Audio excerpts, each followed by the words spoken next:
Nekateri ljudje razlagajo svoje težave samo zaradi tega, ker je breme nošenja le-teh preveliko.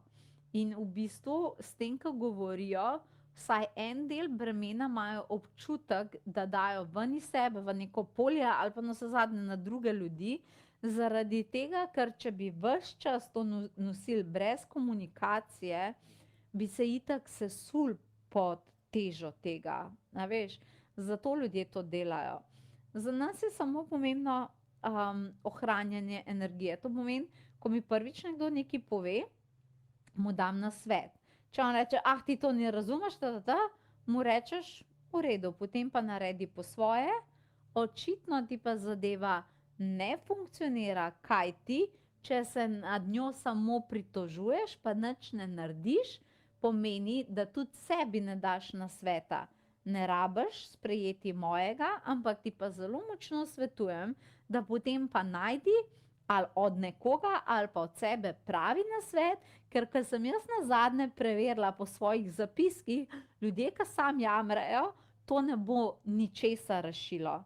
In glede na to, da to ničesar ne rešuje, in glede na to, da nimaš nasveta ne od sebe in da nočeš niti mojega, potem te pa tudi prosim, da me izvzameš iz tega, da mi te stvari razlagaš. Torej, če ti nočeš spremembe, te spremembe nisi našel, misliš, da te spremembe tudi jaz ne morem tukaj kaj doprinesti, potem pa tudi ni nobenega smisla v tem, da mi te informacije daješ. Tako se to komunikacijsko reši. Tako se reši to, da ustavite ljudi, da pač nehajo odlagati na vas stvari. Torej, najprej bi vam nekaj razlagali, torej to nikamor ne vodi. Če daš nek odziv, moraš biti tiho, zaradi tega, ker ti itak ne razumeš, ampak če ti itak tega ne razumeš, a razumeš? Če ne razumeš in če človek ve, da ti tega ne razumeš, zakaj mi potem to razlagaš? To pomeni, da si se ti načrtno odločil, da bom jaz samo neko tvoje odlagališče energije, kar ti pa jaz ne pustim. Absolutno ti tega ne pustim.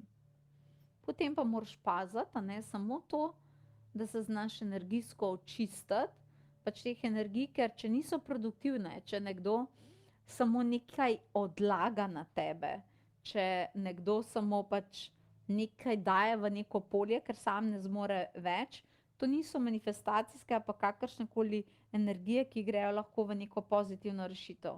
Takrat moraš res paziti, da znaš delati z reikijem in tako dalje. Tako da jaz recimo na japonskem reikiju definitivno učim take stvari, tako da to se ful splača pogledati. Tako da poglej si na potovanjeduše.si.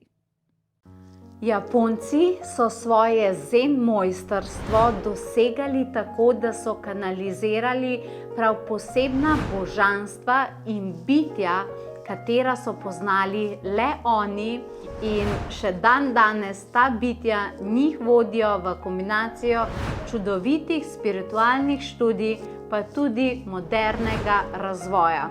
In japonski reiki je tečaj, ki je vzel posebne reiki japonske simbole in principe in to združil s temi bogovi, boginjami, zato da ti lahko tudi spoznaš to moč in jo uporabiš, prav tako kot Japonci.